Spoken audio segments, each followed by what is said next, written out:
Waalaikumsalam warahmatullahi wabarakatuh. Satu. Nggak ada duanya ya. Jadi kalau cuma satu nggak usah ditulis nih satu kan. Baik. Bagaimana caranya untuk menyikapi bisa bersabar? Gampang, caranya bersabar. Ya.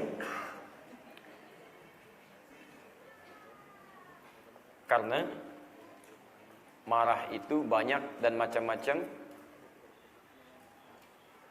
Mohon maaf ya, ini bukan tulisannya yang kurang jelas, sayanya yang kurang bisa baca dengan baik. Sebentar ya, beri saya waktu sejenak. Oh, baik. Aktivitas saya ganti dengan bahasa yang lebih enak ya, supaya tidak menyebutkan keadaan atau nama tempat tertentu. Aktivitas saya merawat masjid. Ya, kadang-kadang dalam merawat masjid itu banyak keadaan-keadaan yang membuat kita menuntut untuk bersabar. Bagaimana cara sabar itu supaya bisa menjalankan tugas dengan baik? Demikian inti pertanyaannya. Quran surah ke-2 Al-Baqarah ayat 155 sampai 157. Paling kiri sebelah atas posisinya. Perhatikan sini. Wala nabluwannakum bisyai'. Dan setiap kalian yang hidup, kami akan uji dengan berbagai persoalan untuk meningkatkan kualitas kehidupan Anda. Demikian cara menerjemahkannya. Lihat sini ya, bahasa Qurannya. Dan setiap kalian yang hidup, walanabluwannakum bisyai'. Setiap yang hidup itu akan diuji dengan berbagai persoalan kehidupan. Ujian ini ditujukan untuk meningkatkan kualitas hidup, bukan ingin menjadikan hidup Anda bermasalah. Ingat itu. Hukum ujian akan selalu meningkatkan kualitas kehidupan. Contoh paling gampang begini. Bapak ibu anaknya sekolah SD. Apakah mungkin langsung ke SMP kalau tidak melewati ujian? Diuji dulu kan? SMP, naik ke SMA. Ujian dulu. Demikian seterusnya. Kita juga begitu. Kalau Anda ingin meningkat kualitas kehidupan, maka Allah akan titipkan ujian-ujian yang dengan ujian itu Anda akan belajar dari situ. Begini cara mengatasinya. Begini cara mengatasinya. Bahkan Masya Allah, saya mau tanya, maaf ya, Bapak Ibu ingin pahala? Saya ulang, ingin pahala? Pahala itu letaknya pada ujian. Pada masalah. Kalau tidak ada masalah, nggak mungkin ada pahala di situ. Misal, kapan Anda mendapatkan pahala sabar? Ketika Anda mendapatkan marah. Kalau tidak ada marah, nggak mungkin ada sabar. Akhi boy, sabar ya, sabar. Yang marah nggak ada, hujan nggak ada, ini nggak ada. Kan aneh. Sabar ya, sabar. Nggak ada apa-apa, mustahil. Mustahil. Ada yang marah, baru kita bilang, sabar ya mas ya, sabar. Itu baru nyambung. Ini nggak ada apa-apa, sabar ya, sabar. Anda sehat. Sabar nih. Ini. Jadi, pahala sabar itu muncul ketika ada ujian dari marah. Jujur itu muncul, pahala jujur itu muncul ketika diuji dengan dusta. Ada orang ngajak berdusta, Anda diuji supaya jujur Anda muncul. Tawadu itu muncul ketika diuji dengan sombong. Jadi begitu ada ujian, itu tandanya Allah ingin kirimkan pahala untuk Anda. Hei teman yang bertanya tadi, bagaimana caranya Ustadz saya bersabar dari ujian? Pertama, lihat poinnya. Cara bersabar pertama kali, pahamilah. Ketika Allah menurunkan ujian bagi Anda, itu tandanya Allah sedang mencintai Anda, ingin memberikan pahala. Luar biasanya, yang diuji cuma Anda, bukan yang lain. Itu tandanya Allah ingin mengirimkan pahala pada Anda. Jadi ketika Anda diberikan masalah, Masya Allah. Yang luar biasanya adalah, pertama, ingat betul ini ya. Rumus pertama kalau Anda ingin mendapatkan kesabaran, nanti di ujung ayat ini tentang sabar. Rumus pertamanya, ketika Anda sedang mengalami masalah, cara bacanya jangan lihat masalahnya. Cara bacanya, Allah ingin meningkatkan kualitas hidup Anda dengan memberikan pahala pada Anda. Ini lebih menenangkan hati kita. Jadi begitu ada masalah, Alhamdulillah, Allah memberikan hidup saya meningkat. Ada pahala insya Allah, ada pahala. Itu lebih menenangkan hati kita dibandingkan kita mengeluh. Demi Allah saya katakan ya, demi Allah saya katakan. Tidak ada satu ayat pun di Quran tentang keluhan. Kalau ada ayat tentang keluhan, saya orang pertama kali yang akan mengeluh. Lihat sini. Ketika Allah titipkan ujian, Allah tidak hanya titipkan bagi perawat masjid. Semua orang punya ujian. Imam masjid ada ujian, makmum ada ujian, perawat masjid ada ujian, perawat rumah sakit ada ujian, perawat rumah tangga ada ujian. Semua karena bahasa Qur'annya setiap orang hidup itu memiliki ujian. Paham? Ingat ya, setiap Anda masih hidup pasti punya ujian, pasti punya masalah. Masalah dikirimkan supaya memberikan pahala bagi Anda, meningkatkan kualitas hidup Anda. Kalau persamaannya dibalik, artinya orang yang tidak ingin punya masalah tidak ingin hidup. Lihat persamaan terbaliknya. Setiap orang hidup pasti punya masalah. Yang tidak punya masalah adalah orang yang tidak hidup. Jadi kalau orang tidak ingin punya masalah, artinya dia tidak ingin. Pertanyaan saya, Bapak Ibu ingin punya masalah atau tidak ingin punya masalah? Halo? Ingin punya masalah takut gak selesai. Dibilang gak punya masalah takut gak hidup, gitu kan? Baik. Jadi poinnya adalah kita tidak bisa memilih. Jadi satu ini. Bagaimana cara menghadirkan keyakinan bahwa saat ujian itu datang, kita bisa tenang. Satu ini. Yang kedua, lihat sini. Yang kedua, yakinkan pada diri kita. Quran surah kedua ayat 286. La yukallifullahu nafsan illa. Allah tidak akan menitipkan ujian kecuali saat Anda sanggup untuk bisa menanggungnya. Allah tidak akan menitipkan beban ujian pada orang yang tidak sanggup. Jadi kalau Anda sedang diuji dengan satu ujian, itu tandanya cuma Anda yang mampu, yang lain tidak. Makanya ujian itu dititipkan pada Anda, bukan pada orang lain. Anda sekarang sedang punya masalah, masalahnya berat, luar biasa. Anda nggak usah mengeluh. Ada ayat yang indah dalam Quran, kata Allah, lihat, hei, saya titipkan ujian ini pada kamu, walaupun berat. Memang cuma kamu yang mampu, yang lain tidak. Makanya saya titipkan pada kamu, bukan pada yang lain. Karena yang lain itu belum bisa menanggung, cuma kamu yang bisa. Dia nggak usah mengeluh. Ya Allah, why me, ya Allah, why? Kata Allah, why not? Kenapa tidak? Kamu yang bisa. Paham ya? Jadi ketika ada situasi yang berat pun menimpa Anda misalnya, Anda tenangkan hati Anda. Oh, Allah percaya pada saya. Kalau Allah percaya, kenapa Anda tidak percaya? Ingat itu, cuman Anda yang mampu, yang lain tidak. Tapi tidak harus berlebihan sampai Anda bikin status. Memang cuman saya yang mampu, yang lain tidak. Balik sini. Paham? Baik.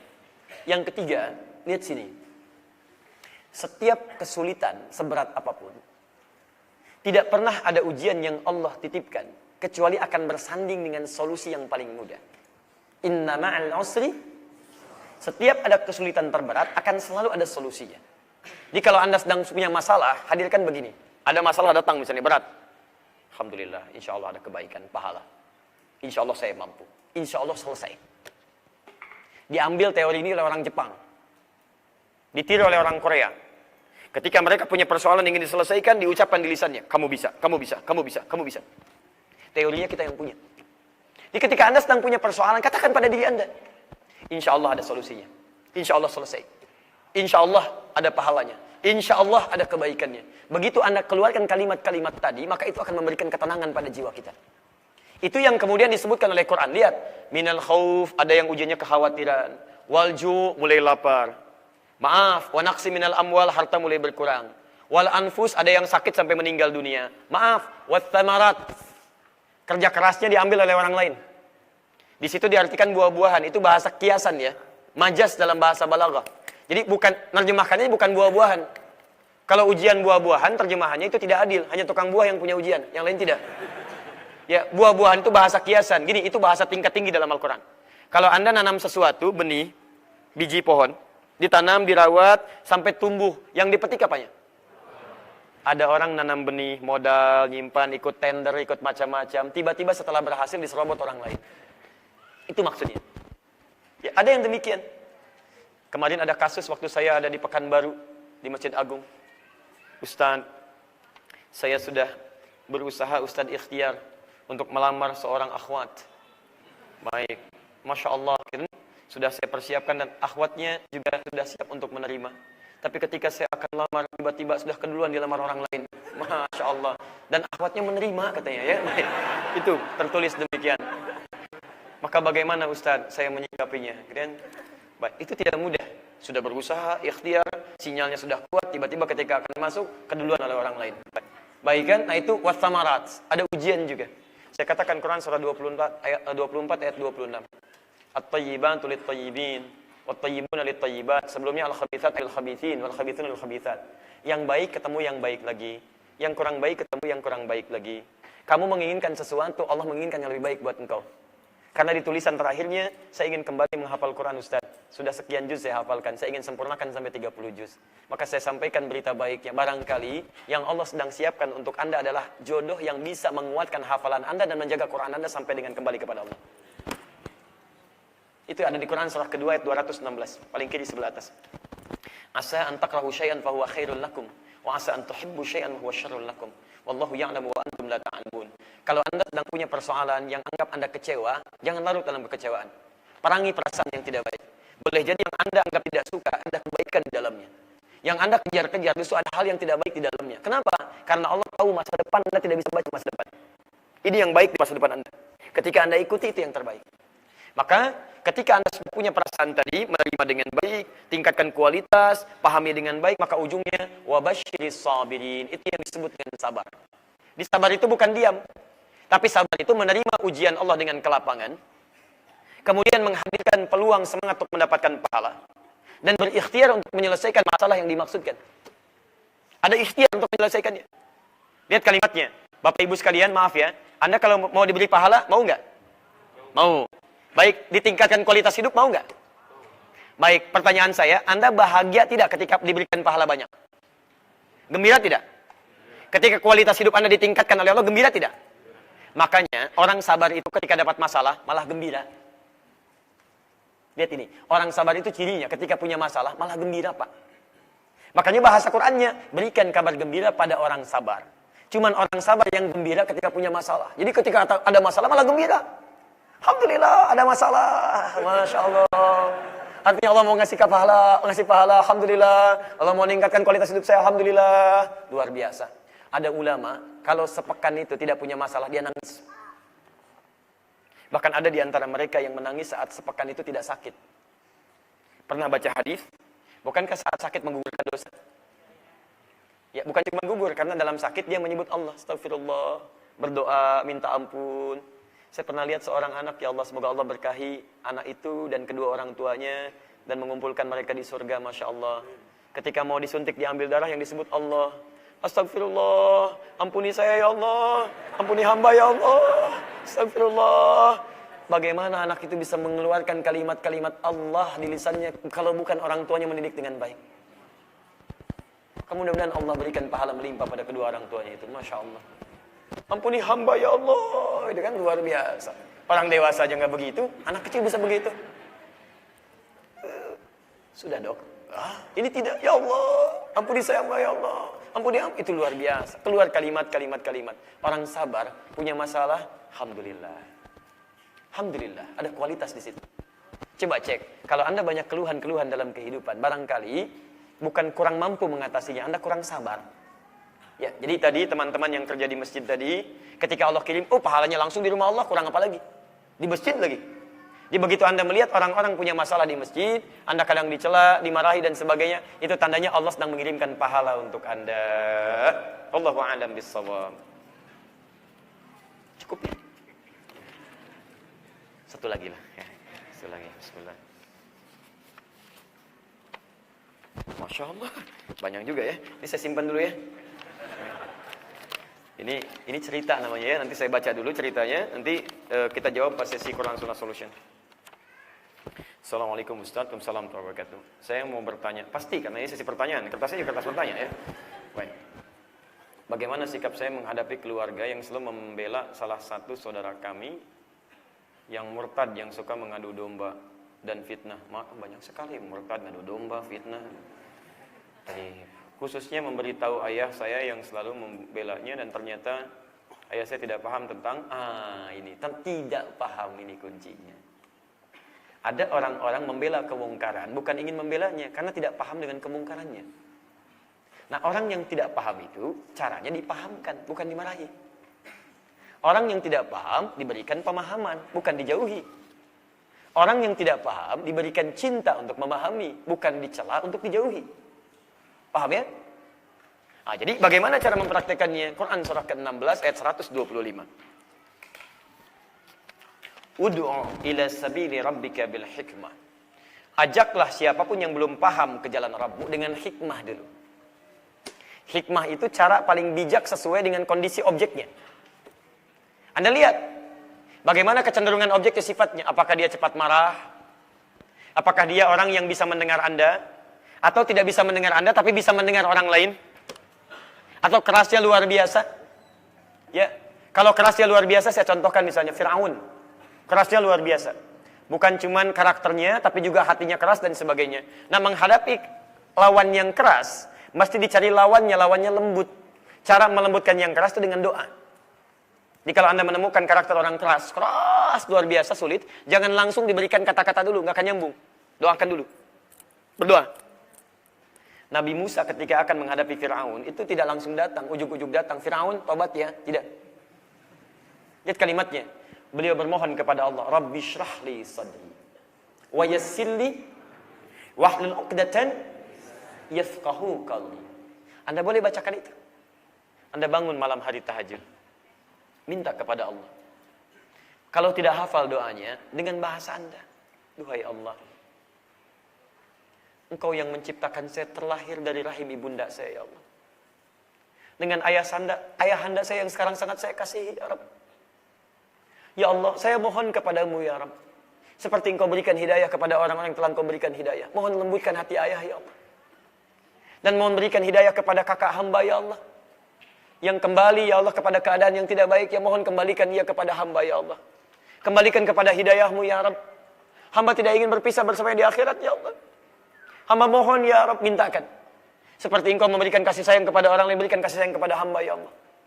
Anda minta, ya Allah, kalau dengan tangisan ini belum mampu melembutkan hati kakak hamba, belum mampu melembutkan hati ayah hamba, belum mampu memberikan hidayah darimu, mohon tunjukkan pada hamba. Dengan cara apa lagi hamba mesti bermohon kepadamu ya Rabb? Minta. Ya Allah, ayah saya yang mencari nafkah untuk saya ya Allah. Ayah saya dengan peluh keringat yang memberikan kasih sayang ya Allah. Hamba mohon, hamba tidak minta banyak ya Allah. Mohon ganti setiap air mata hamba dengan Kau berikan hidayah kepada ayah hamba ya Rabb. Lembutkan hatinya, minta dulu, minta. Biasanya malam pertama belum sampai, lanjutkan malam kedua. Malam kedua belum sampai, lanjutkan malam ketiga. Demi Allah saya katakan, ketika doa-doa Anda bisa mengetuk pintu langit, saat itulah kemudian ketenangan akan mulai luntur. Akan hadir. Dari situ, baru Anda masuk dengan lembut. Lihat karakter ayah Anda. Apakah ayah Anda bisa menerima nasihat langsung? Kalau bisa menerima nasihat langsung, cari waktu-waktu yang terbaik. Pak, iya Nak? Boleh enggak Nanda ingin ngobrol sebentar? Boleh? Kalau karakter ayah Anda bisa menerima nasihat, maka lihat wal mau'izatil hasanah, teruskan ayatnya. Masuklah dengan nasihat cara yang terbaik. Jangan dulu memberikan nasihat tapi masuk dengan cara yang terbaik. Misal, Pak, Anda mohon maaf selama ini belum mampu berbuat yang terbaik untuk ayah. Ayah sudah bekerja untuk Anda, mencari nafkah, perlu keringat dan sebagainya. Mohon maafkan kalau selama ini Nanda belum bisa berbuat baik untuk ayah. Tapi Nanda selalu bermohon kepada Allah, setidaknya Nanda diberi kekuatan untuk bisa membahagiakan ayah dunia dan akhirat. Dunia, saya bisa bekerja, tapi untuk akhirat, Pak, saya hanya bisa berusaha seperti Ustadz sampaikan, seperti Nabi tuntunkan. Saya mohon, Pak, dengan kasih sayang saya kepada Papa, ya, kita ingin kakak kembali kepada hal yang baik-baik. Kita ingin kakak kembali lagi, Pak, sholat dengan kita sama-sama. Papa jadi imam, kita jadi makmum dan sebagainya. Nanda mohon, Pak, supaya kita tidak berpisah di akhirat nanti. Mungkin Papa yang didengar oleh kakak. Mohon, Pak, berikan waktu sejenak saja untuk sampaikan kepada kakak supaya kita kembali lagi kepada hidayah Allah Subhanahu wa ta'ala. Anda minta dengan cara yang baik. Minta dulu, minta doakan, minta baik-baik, dan sebagainya. Ya, kalau ini masih dianggap kurang baik menurut Papa, tolong tunjukkan kepada Nanda, Pak, dengan cara apa Nanda bisa berkata yang baik-baik supaya Papa bisa menyampaikan itu. Cari dengan cara yang baik. Saya yakin dengan izin Allah, kalau Anda masuk dengan cara yang baik, memohon maaf dulu, minta kebaikan, nanti pelan-pelan akan luntur. Akan luntur. Kalau Anda masuk dengan cara yang berbeda, tiba-tiba ujug-ujug langsung mengatakan nasihat, itu nggak akan masuk. Berdoa tidak pernah, cara yang baik tidak pernah, tiba-tiba, Pak, sini Pak. Papa tahu nggak ya, menurut tadi itu nggak bisa, Pak. Itu nggak akan masuk. Jelas ya? Karakter kedua, kadang-kadang sama anak tidak bisa masuk, tapi orang lain bisa mendengar. Maka Anda tidak harus menyampaikan langsung kepada keluarga. Dalam hal ini ayah Anda, masuk lewat orang lain. Lewat paman, lewat ustadz yang dikenal oleh ayah Anda. lewat kerabat yang didengar oleh ayah Anda, datangi yang bersangkutan, jelaskan situasinya, sampaikan dengan cara yang baik, mungkin itu lebih bisa didengar dalam kebaikan. Tidak setiap kebaikan itu mesti lewat Anda. Anda mungkin perangkatnya yang lain yang memberikan solusinya. Ketika itu disampaikan, Anda dapat pahalanya. Hadis Muslim, nomor hadis 1893. Man dalla ala khairin falahu ajruhu mithla ajri fa'ilihi min ghairi an yanqusa min syai'. Siapa yang menunjukkan pada kebaikan, dia akan mendapatkan pahala yang sama dengan yang mengerjakan tanpa dikurangi sedikit pun. Anda tunjukkan pada paman Anda yang bicara. Ketika ayah Anda sadar karena keterangan paman Anda pun dapat pahalanya. Jelas ya? Wallahu ta'ala alam bissawab. Sementara saya cukupkan dulu. Saya mohon izin untuk rehat sejenak, karena kita coba akan sambungkan. Sudah 2,5 jam kurang lebih kita belajar. Mudah-mudahan kita bisa amalkan. Saya mau simpulkan dulu bahasan kita dan sedikit menyampaikan pengumuman. Yang pertama, ruku adalah bagian rukun terpenting diantaranya dalam salat. Yang pertama, dari pentingnya ruku senilai dengan 1 rakaat. Jadi kalau Anda sudah ruku, artinya Anda mendapatkan rakaat. Yang kedua, tidak semua orang ruku dipandang benar oleh Nabi, kecuali mengikuti tuntunan Rasulullah SAW dalam rukunya. Maka pastikan ruku Anda benar dengan cara letakkan telapak tangan Anda di lutut. B. Renggangkan jemari Anda saat ruku dengan jemari yang terbuka bukan tertutup. Ketiga, C. Lakukan tekanan saat ruku, menekan lutut Anda sehingga otot-otot di betis itu bisa dalam keadaan tegang dan menekan sampai ke atas. D. Yang keempat, tarikan sampai ke atas sehingga punggung Anda dalam keadaan lurus sampai dengan ke bagian kepala belakang Anda. Dan yang terakhir, yang kelima, E, jadikan bagian siku Anda tidak merapat ke dalam, tapi sedikit terbuka keluar. Setelah sempurna keadaan rukunya, dalam keadaan tenang, bukan langsung berdoa, awas. Bukan Anda turun langsung doa, bukan. Anda tenangkan dulu rukunya, kata Nabi amkana. Tenangkan dulu, saat tenang baru Anda berdoa. Silakan Anda pilih doa-doa yang pernah diajarkan oleh Nabi. Bisa dibacakan pendek, subhana rabbiyal azim, atau subhana rabbiyal azim wa bihamdi, atau subhanakallahumma wa bihamdika Allahumma ighfirli. Tapi intinya pahamilah inti dari doa itu. Jika Anda mengucapkan subhana rabbiyal azim atau subhanakallahumma, itu artinya Anda komitmen untuk menjadikan Allah prioritas, menempatkan dunia dalam hal-hal di belakang urusan-urusan Allah Subhanahu wa taala. Yang kedua, jadikan hidup kita selalu bersyukur dalam keadaan ruku kepada Allah dan selalu memohon ampunan kepada Allah Subhanahu wa taala dalam setiap aktivitas kita. Orang yang demikian maka diberi peluang oleh Allah untuk bisa mendapatkan peluang jawaban doa yang terbaik dunia dan akhiratnya. Adapun cara berdoanya, kita akan bahas dalam pertemuan yang selanjutnya. Pengumuman yang ingin kami sampaikan, satu, insya Allah Bapak Ibu sekalian, kajian rutin kita akan berlangsung di bulan depan. Nanti kami sampaikan tanggalnya kembali, insya Allah di pekan yang pertama, ya seperti biasa. Tapi ini untuk sementara, karena nanti bulan Oktober kita akan mengganti jadwal untuk setahun ke belakang. Kami mengganti jadwal di bulan Oktober untuk tahun yang ke depan. Ini sudah masuk beberapa jadwal-jadwal taklim, nanti kita akan sesuaikan dan dibuat jadwal untuk setahun ke depan. Sementara ini kami sampaikan insya Allah di pekan yang pertama, tapi nanti kalau ada penyesuaian kita akan kabarkan beberapa pekan sebelumnya untuk penyesuaian dan persiapan-persiapan. Ya, juga termasuk di Pondok Indah kalau saya tidak keliru di pekan yang keempat ya. Kalau saya tidak keliru pekan yang keempat di hari Ahad.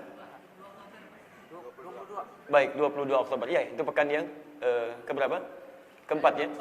Baik, jazakallah khair. Baik, barakallahu fiik. Baik, teman-teman sekalian, nanti insya Allah akan diupdate di Akhir TV. Yang kedua, kami sampaikan bahwa hari ini adalah hari ke-18 di bulan Dzulhijjah, 8 hari setelah kita alhamdulillah merayakan Idul Adha, tapi ada hikmah-hikmah yang jadi ukuran keberhasilan Idul Adha kita. Bagi yang belum mengetahuinya, kami sudah nanti bawakan buku, tapi mungkin itu terbatas untuk satu keluarga. Bagi yang belum mendapati, nanti silahkan bisa didapatkan, itu gratis, tidak dijual. Ya, jadi silahkan Anda dapatkan, silahkan pelajari hikmah dari Idul Adha, mudah-mudahan bisa dipraktekkan dalam kehidupan kita. Yang ketiga, insya Allah bulan depan kita akan memulai program PKU, Pendidikan Kadar Ulama. Kami sudah membuka pendaftarannya, tapi maaf langsung kami tutup karena saat dibuka 2 hari itu sudah ada 102 orang dari yang kamu cari. Jadi kami tutup dulu karena levelnya akan dibuka di Asia sampai dengan Eropa. Jadi kita buka, nanti yang sudah masuk undangan akan dihubungi. Tanggal 18 September akan diminta berkumpul di Masjid Al-Ihsan PTM. Nanti akan diberikan pengarahan, akan dipilih 20 orang dulu, dibagi ke dalam beberapa tahapan sampai setahun ke depan. Itu kami akan serius, karena itu akan disiapkan betul, akomodasi kami yang tanggung seluruhnya. selama 3 bulan kami siapkan penginapan, makanan dan sebagainya. Insya Allah akan diberikan pendidikan dari 10 masyayikh, termasuk dari luar negeri. Ada yang dari Saudi insya Allah, ada yang dari Mesir, dari Libya, dari Mauritania dan sebagainya. Itu akan ditingkatkan beberapa hal-hal yang terkait dengan peningkatan keilmuan dan fikih dakwah. Ya, bagi sekali lagi teman-teman yang sudah terdaftar, nanti tolong akan dihubungi oleh staf kami untuk diundang. Nanti kita akan komunikasi, mudah-mudahan dari daerah yang kami kunjungi ada perwakilan-perwakilan yang bisa belajar dan nanti kembali ke tempat masing-masing untuk menyampaikan kembali pelajaran yang dipelajari. 3, ini mungkin untuk selanjutnya ya. Walau saya sudah sampaikan belakangan kemarin, tapi ada respon-respon yang barangkali belum sampai informasinya. Kita mendapatkan berita baik, tawaran-tawaran langsung beasiswa dari duta-duta besar yang memiliki kebaikan-kebaikan dan hubungan yang baik dengan kita semua. Yang kami sudah berikan, alhamdulillah, informasinya ada yang merespon, dan respon itu langsung kami follow up, dan kita akan memberangkatkan insya Allah Kamis nanti, ya, gelombang pertama untuk ke Sudan, ada yang nanti ke Irak, juga yang sebelumnya ke Mesir, ada yang sebagian telah juga ke Madinah, dan yang lainnya. Insya Allah setiap tahun itu kita telah mendapatkan komitmen dari beberapa dubes untuk memberikan. Jadi nanti bagi Bapak dan Ibu yang kualifikasinya sampai dengan itu, nanti beberapa bulan mendekat kepada pendaftaran kami akan sampaikan yang kira-kira masuk kualifikasinya dan telah disampaikan pada kami, kita nanti bisa prioritaskan untuk bisa mendapatkan kesempatan beasiswa itu. Dan itu tidak ada biaya sama sekali, itu gratis nanti ya, untuk belajar dan sampai kembali insya Allah. Yang ketiga, seperti saya sampaikan, bahwa buku ini sudah kami selesaikan, ini sedang dicetak, nanti setelah selesai dicetak, mungkin nanti bisa diinformasikan. Ini barangkali saya mau cukupkan dengan buku ini saja. Saya tidak akan komentar banyak lagi.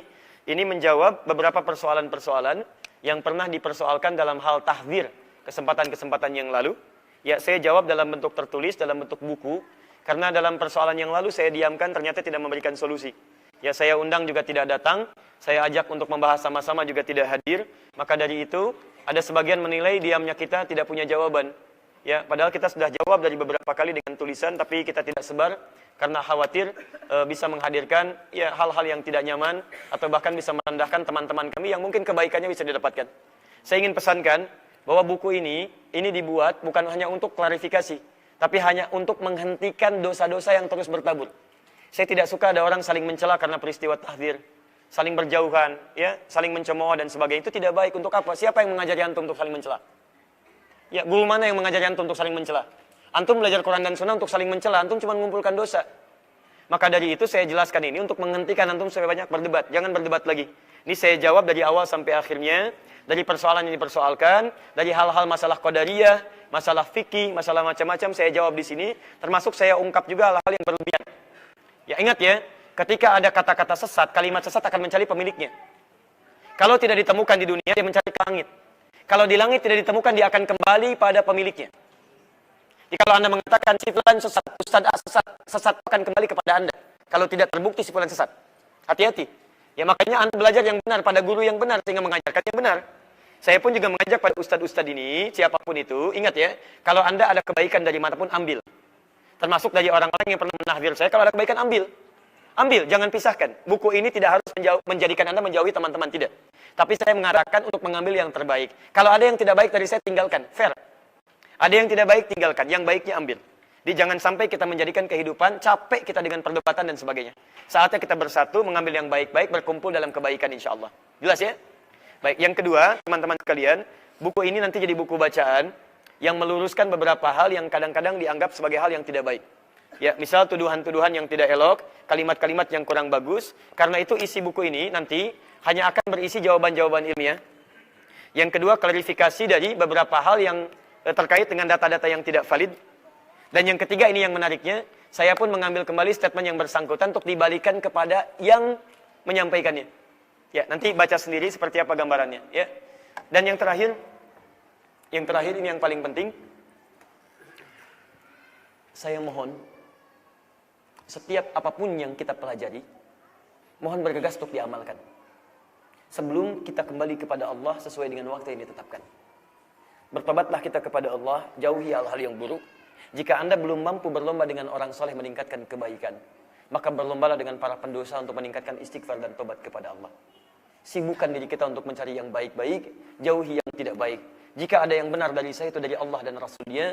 Kalau ada yang salah tolong tunjukkan pada saya untuk saya tangisi dan saya istighfari. Kalau kemudian itu menjadi salah saya katakan itu keliru, tinggalkan pendapat saya dan ambil pendapat Ustaz yang lebih baik untuk kita semuanya. Demikian yang saya sampaikan. Ini saya jawab insyaallah dalam sesi Al-Quran Sunnah Solution di hari Kamis yang akan datang. Demikian, subhanakallahumma wa bihamdika asyhadu an la ilaha illa anta astaghfiruka wa atubu ilaik. Wa akhiru da'wana alhamdulillahi rabbil alamin. Assalamualaikum warahmatullahi wabarakatuh.